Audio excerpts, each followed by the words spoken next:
wake me up! Ito po pala yung aking unang vlog. Ayan po, samahan niyo ako sa aking unang vlog at pagpasensyahan niyo rin po yung aking boses. Ayan. May pasok po pala ako ngayon. 9 to 6 po pala.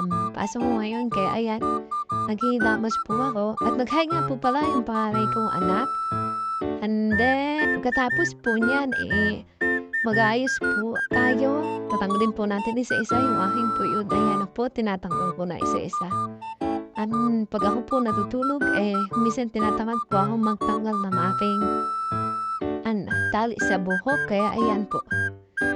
Tiyagaan nyo nang tingnan niya.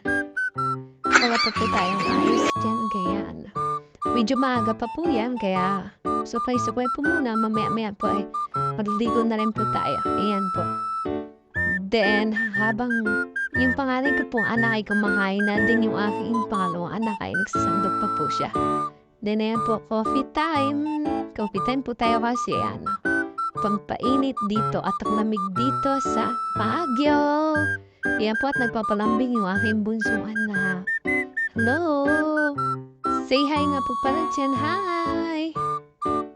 Ayan po at dumating na po ang aking hubby, my love, so sweet. Ayan, then maliligo na nga po tayo at medyo malilate na po tayo. Ayan po at nakaligo na, hindi ko na po na-videohan. Nakaligo na po. And then, maya-maya po ay papasok na po tayo sa ating trabaho. Nga po pala guys, pagpasensyahan nyo na ako. Ganyan po ka gulo yung bahay namin. Kasi, medyo maliit lang. Yan po at nagpapalam na po ako sa bunso kong anak at alis na po ako.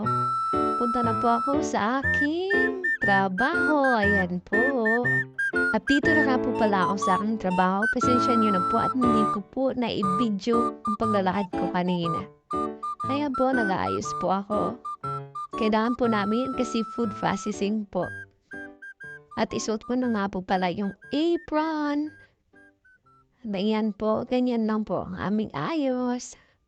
Okay, yan po, bye! Then, break time na po ulit namin. So, may break time po kami dito sa aking pinagtatrabahuhan. Sa 15 minutes sa umaga, 15 minutes sa hapon. Then, 1 hour na lunch break po ang aming break. Ayan po, at maganda sikat ng araw ngayon. Yan, at gabi na nga po pala at out po na po. 6 na po yan. And then, yan na po. Bye guys!